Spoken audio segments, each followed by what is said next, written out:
Bonjour à tous, bienvenue dans notre Zoom. Aujourd'hui, je reçois Jacques Beau. Bonjour monsieur. Bonjour. Vous êtes colonel d'état-major dans l'armée suisse, ancien membre des renseignements suisses.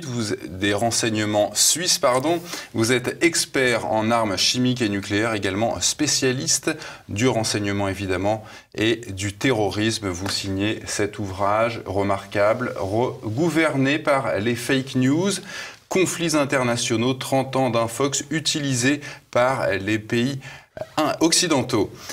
Jacques Beau, justement pour commencer cet entretien et pour savoir un petit peu de quoi l'on parle, est-ce que vous pouvez commencer par nous donner votre définition de la fake news?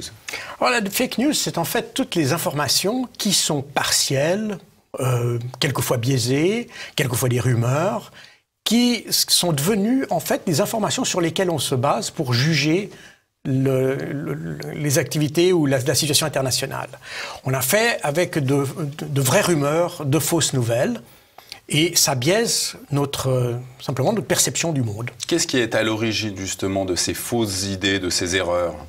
Alors bien souvent, on a des États d'ailleurs qui cherchent à, expliquer ou excuser leur action internationale et qui masquent une partie de la vérité. Car c'est souvent ça, on occulte une partie de la réalité et on diffuse uniquement la partie que l'on veut bien communiquer. Et on a des exemples aux États-Unis, naturellement. On a les fameuses armes de destruction massive de 2002-2003. Mais on a aussi Bachar el-Assad, par exemple, les attaques chimiques que l'on n'a jamais pu démontrer. Et en fait, on a beaucoup plus de preuves qu'elles n'ont pas eu lieu, plutôt que de preuves qu'elles ont eu lieu.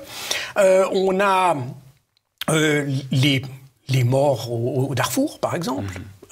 Alors on va un petit peu éplucher ces sujets un par un. Jacques Beau, vous avez été en poste à l'ONU et à l'OTAN. Vous avez à ce titre été en contact avec des militaires, des diplomates. Qu'est-ce que vous avez constaté au sein de ce microcosme? Alors c'est une expérience fascinante, mais quelque peu, qui interpelle, parce que... vous avez été déçu. Voilà, en un mot, c'est ça. On s'aperçoit qu'on a des gens qui perçoivent très mal la réalité des choses dans le terrain. On l'a vu en Afghanistan, par exemple, qui ont de la difficulté à comprendre les situations. On reste dans des schémas très simples. La Russie, la différence entre Russie et Union soviétique n'apparaît pas vraiment quand on est dans l'OTAN, en réalité. Les gens, on a l'impression parfois c'est une machine à remonter le temps, l'OTAN, quand on y est. On est dans le langage facile. Les diplomates sont pas là pour être créatifs, ils sont là pour rapporter ou parler au nom de leur gouvernement. Du coup, on a rarement des interprétations nouvelles, des interprétations, contextuelles des choses, mais on a simplement la voix de son maître.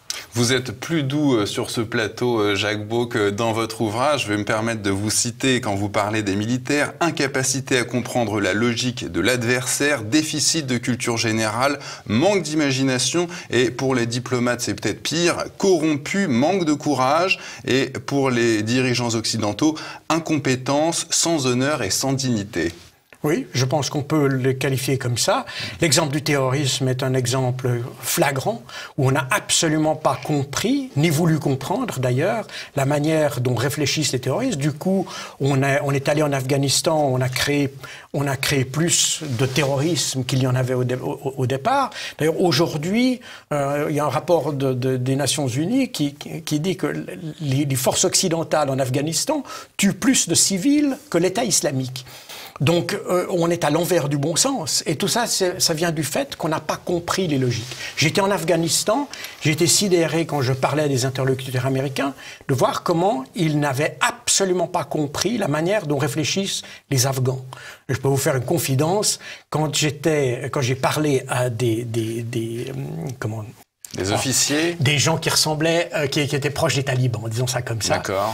Ils me disaient, vous savez, On peut pardonner aux Américains parce qu'ils sont stupides, mais on ne pardonne pas aux Britanniques parce qu'ils nous connaissent. Oui, il dit, je ne sais plus dans quel endroit vous dites, on a la chance d'avoir ses ennemis parce qu'ils sont stupides. C'était peut-être cela. Alors ça, c'est autre chose. Mais ça va dans le ça même... rejoint dans exactement. Même... Et alors, à propos de manque d'honneur et manque de dignité, c'est vrai qu'on a pu remarquer depuis, en tout cas à partir du mandat Sarkozy et à sa suite le président Hollande, le fait que la politique internationale a été calquée totalement sur celle des États-Unis. On l'a vu avec l'intervention en Libye, avec les bombardements sous François Hollande en Irak et en Syrie. Selon vous, Jacques Beau, pourquoi l'opinion publique reste muette face à des dépenses de l'État pour des guerres qui n'ont pas lieu d'être et auxquelles elle est opposée? C'est précisément le rôle des fake news, de fausser la perception des choses. Et beaucoup de gens pensent qu'il était légitime, par exemple, d'aller se battre en Syrie, enfin pour la France, par exemple. Oui, mais justement, pour le cas de la deuxième guerre en Irak, en Grande-Bretagne, à Londres, vous évoquez cette manifestation monstre qui avait réuni 2 millions de personnes opposées à cette guerre. Alors tout à fait. Alors ça, c'est un élément particulier. D'ailleurs, quand on voit les statistiques, même en France, en 2014, il y avait plus des 2 tiers des Français qui étaient contre une intervention, en réalité. Simplement, il n'y a plus de connexion entre les dirigeants et la population. Ce que pense la population est une chose, ce que font les dirigeants est une autre. On n'est plus dans des démocraties, en réalité, qui devrait être théoriquement le pouvoir du peuple. Donc on est effectivement dans des situations où les dirigeants vont même au mépris du droit international, au mépris du droit humanitaire, puisque même la France d'ailleurs a annoncé qu'à l'issue des attentats de 2015 qu'elle allait renoncer temporairement à appliquer le droit international humanitaire.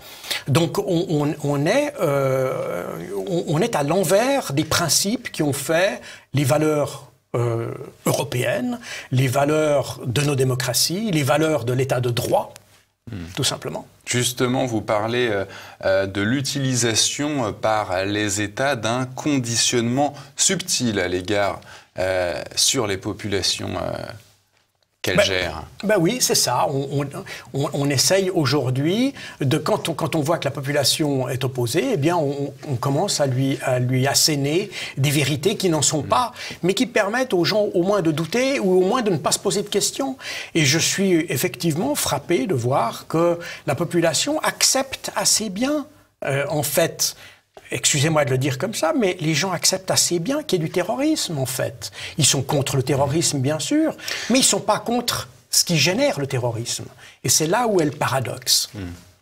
Justement, vous nous donnez une définition du terrorisme, Jacques Beau. Je vous cite, l'usage ou la menace de l'usage de la force afin d'obtenir un changement politique. C'est une méthode utilisée justement par les pays occidentaux que vous citez dans votre ouvrage. Est-ce que l'on peut aller jusqu'à dire que l'administration américaine ou l'administration française sont au service d'États terroristes?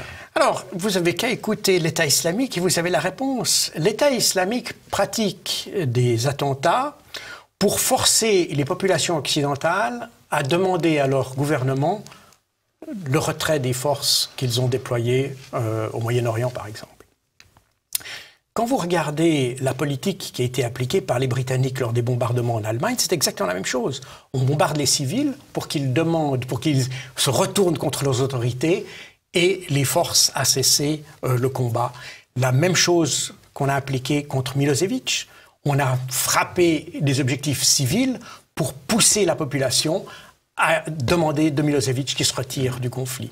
On a systématiquement, et c'est la même chose qu'on fait aujourd'hui, quand vous regardez, je parlais tout à l'heure des civils morts en Afghanistan, il y a naturellement une part de ce qu'on appelle les dommages collatéraux, mais il y a une part de dommages qu'on pourrait très bien éviter. D'ailleurs, le colonel Légrier de l'armée française a été décrié pour avoir dénoncé justement ces méthodes qui consistent tout simplement à bombarder les civils pour que les civils se retournent eux-mêmes contre les terroristes, contre leur gouvernement, etc.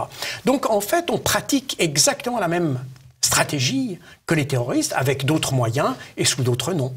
Est-ce que vous ne pensez pas au fond que le bloc occidental, si on peut encore parler de bloc occidental, a toujours besoin d'un ennemi? Autrefois c'était l'Union soviétique, il a fallu créer un nouvel ennemi qui est l'islamisme, le fascislamisme, il y en a qui parlent de fascisme islamiste.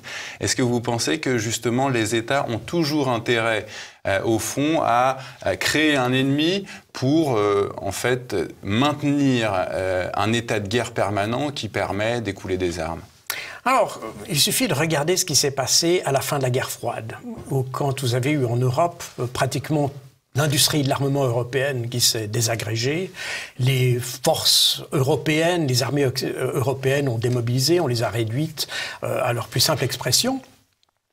Et de l'autre côté de l'Atlantique, les Américains se sont jurés que ça ne se passerait pas comme ça, d'autant plus que chez eux, l'industrie la plus performante est pratiquement l'industrie de l'armement. Et donc, on a créé une dynamique aux États-Unis qui était de maintenir, et d'ailleurs ça n'est pas complètement un hasard, si depuis la fin de la guerre froide, les Américains étaient constamment en guerre, pratiquement systématiquement, dès qu'un conflit s'arrête, il y en a un autre qui reprend ailleurs. Ça a permis à leur économie de maintenir l'hégémonie américaine?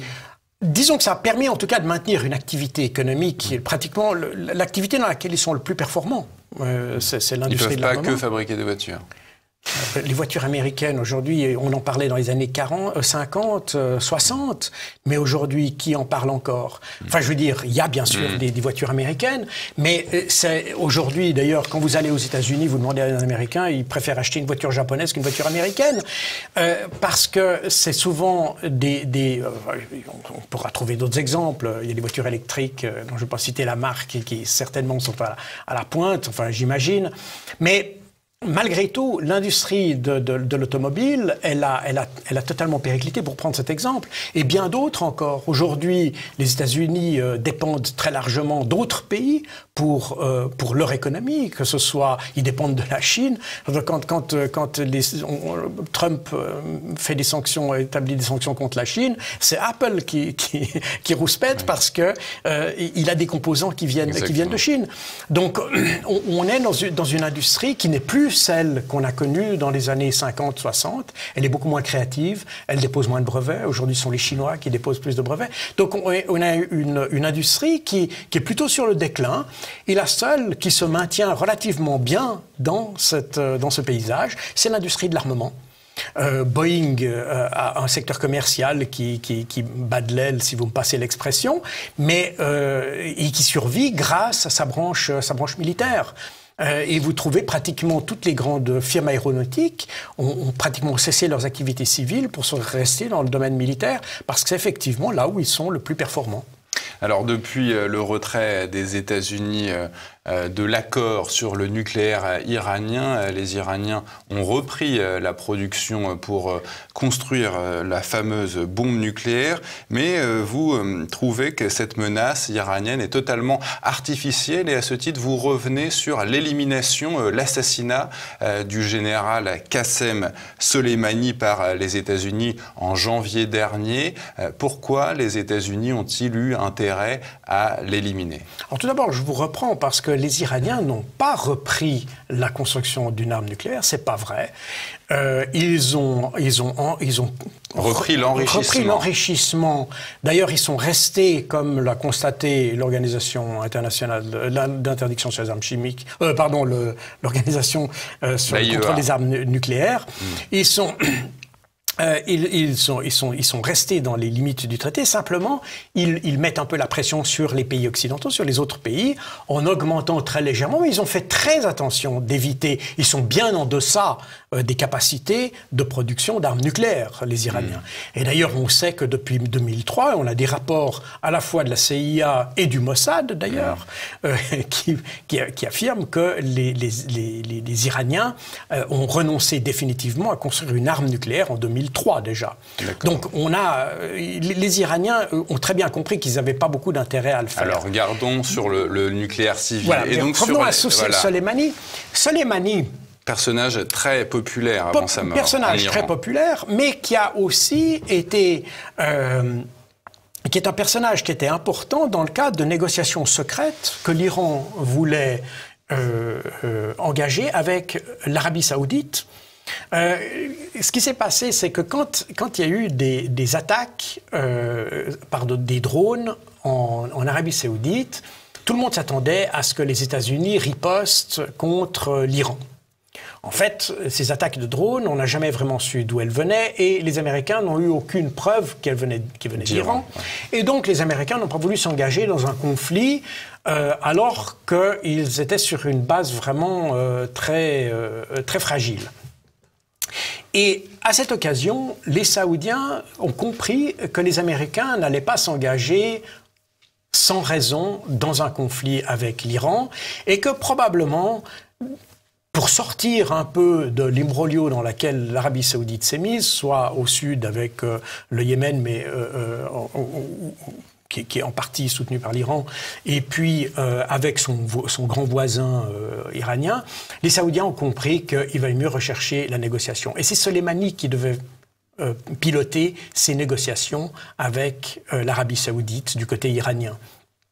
Et ça, évidemment, ça ne pouvait pas faire l'affaire ni des États-Unis, ni d'Israël, bien sûr, qui mise un petit peu sur ces dissensions et le côté très partisan de l'Arabie Saoudite pour adosser leur propre politique. On a, ces derniers temps, et je reste sur l'Iran, pu assister dans ce pays à des explosions un petit peu suspectes. Est-ce que vous avez des informations à nous délivrer à ce sujet ? Quant à ce qui s'est passé ces toutes dernières semaines en Iran, les informations que j'ai, c'est que ce sont des accidents, malgré le fait qu'on ait dit à plusieurs reprises que ça avait été des actions israéliennes ou américaines, etc. C'est la même chose au Liban ?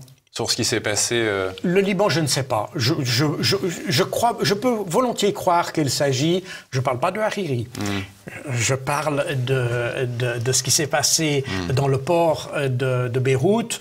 Là, je peux m'imaginer qu'il s'agisse d'un accident aussi. Mais il y a eu différents incendies qu'on a eus un peu partout. Il est possible que ce soit des conséquences de défaillance logicielle, parce qu'on sait qu'il y a eu de nombreuses tentatives israélo-américaines, devrait-on dire, pour créer des dysfonctionnements dans les centrales nucléaires, etc. Il est possible que ça vienne de là, mais a priori, on est plutôt dans le registre de l'accident, peut-être provoqué, ça on ne sait pas, mais que des attentats, faits par des agents secrets qui seraient venus poser des... Non, on n'est pas là-dedans. Les journalistes proclamaient l'année dernière, en 2019, Jacques Beau, la victoire, plutôt la défaite militaire de l'État islamique. Est-ce que pour vous, il s'agit d'une fake news ? Ce n'est pas vraiment une fake news, mais c'est une illusion d'optique en réalité, parce qu'on n'a pas retiré les raisons pour lesquels l'État islamique s'est attaqué aux Occidentaux. L'État islamique, il a des ambitions finalement très locales. Il a commencé à s'attaquer à des pays occidentaux, il s'est attaqué uniquement aux pays occidentaux qui intervenaient contre lui en Syrie ou en Irak. À partir du moment où cette menace est toujours là, on n'a pas supprimé la menace pour les pays qui sont impliqués dans ces conflits. Mais l'aspiration régionale est toujours là. On a, grâce ou à cause de l'intervention américaine en Irak, on a finalement créé un appel d'air pour des mouvements radicaux sunnites. Et ces mouvements existent, les aspirations existent, qu'ils veuillent créer un État, c'est difficile à dire, mais que leurs aspirations anti-occidentales, contre l'influence occidentale, contre les interventions occidentales, ça c'est certain que c'est encore là. Dans votre chapitre « La cyberguerre et les tentatives d'ingérence », vous écrivez, Jacques Beau, que le vrai problème est que ni les médias ni les politiques ne comprennent les mécanismes qui génèrent les populismes. C'est quoi ces mécanismes ? En fait, d'abord, les populismes se créent par par l'incohérence des politiques antérieures. On voit partout, un peu partout en Europe, ce qu'on met sous le label populisme, c'est la résistance à l'immigration. Alors, sans se prononcer sur le fond de cette opposition, on s'aperçoit qu'elle résulte quand même de politiques immigrationnistes qui ont été totalement fantaisistes pendant des années. On ne s'est jamais posé la question de comment on allait gérer cette immigration dans la longueur. Elle a été très clientéliste au départ. Et puis, on a créé finalement un problème. Et ce problème, aujourd'hui, se traduit par populisme. Mais c'est un problème qui n'est pas arrivé par génération spontanée. C'est pas parce qu'aujourd'hui, il y a plus de nazis qu'à l'époque, ou plus de ceci, ou plus de cela.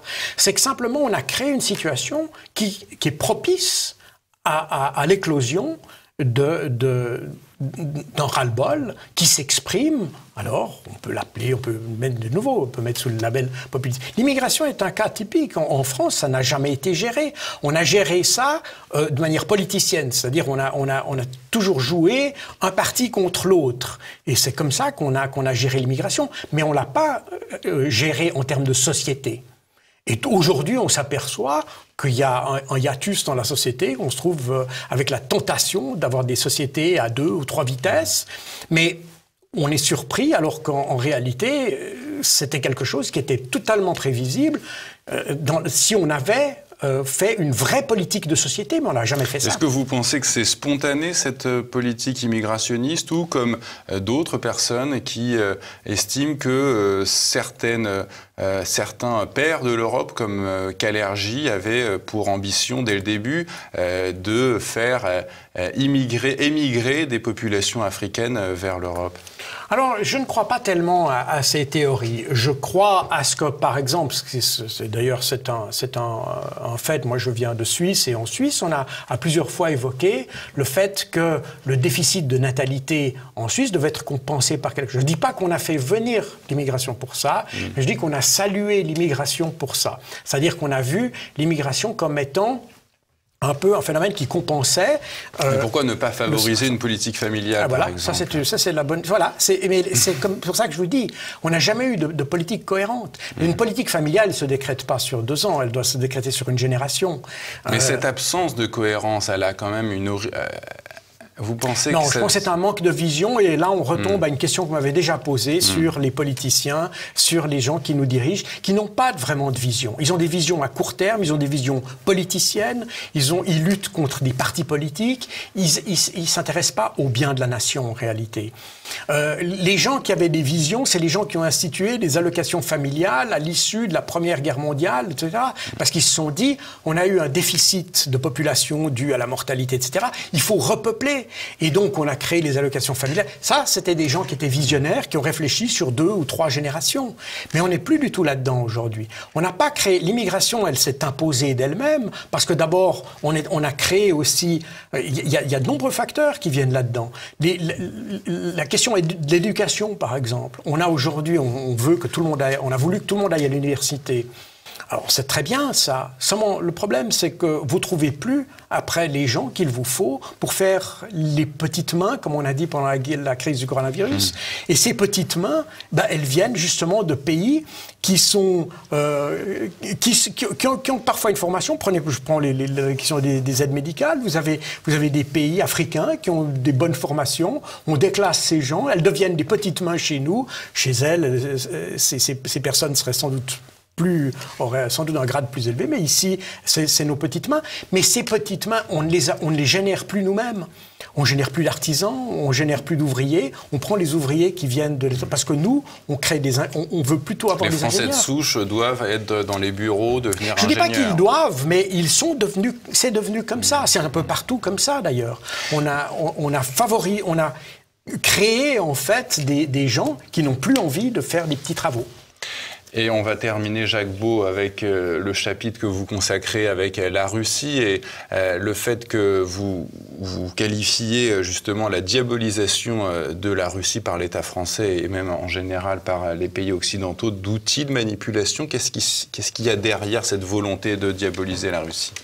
Il y a cette volonté toujours d'avoir un ennemi. On est obligé, quand on veut resserrer une unité nationale, quand on a des unités nationales qui ont tendance à se disperser, c'était valable pour pratiquement tous les pays occidentaux, eh bien, on se crée un ennemi. Alors, pendant la guerre, pendant le coronavirus, c'était la Chine plutôt. En 2014, avec l'Ukraine, ben, c'était la Russie. Ça s'est resté. Ça a permis comme ça de fortifier, par exemple, l'OTAN. J'étais à l'OTAN à l'époque et j'ai très bien vu qu'on essayait de redonner un coup de fouet à l'OTAN parce que dans l'OTAN, en 2014, l'OTAN se retirait d'Afghanistan. Les gens ne voyaient plus très vraiment un sens qu'est-ce qu'était l'OTAN. Il avait failli en Afghanistan. En Europe, bah, on n'y voyait plus beaucoup de sens. Enfin, on n'avait pas développé ce qui était l'ancienne OTAN, si j'ose dire, d'avant la guerre froide. Donc la Russie est arrivée à point pour renforcer cet esprit d'unité, se resserrer les coudes. Et on a exactement ce phénomène-là. Vous n'évoquez pas, je crois, le cas du Covid, ou en tout cas très légèrement dans votre ouvrage. On vient d'apprendre aujourd'hui que les Parisiens allaient devoir porter un masque dans les rues. Alors que moins de 20 personnes meurent de cette maladie en France chaque jour, qu'est-ce que ça vous évoque, cette décision ? Alors, ce que ça m'évoque, c'est qu'on a été poussé dans cette situation par l'incurie des gens au début de la crise. Au début de la crise, personne ne s'est intéressé à ça. On a trouvé un bon prétexte pour fustiger la Chine.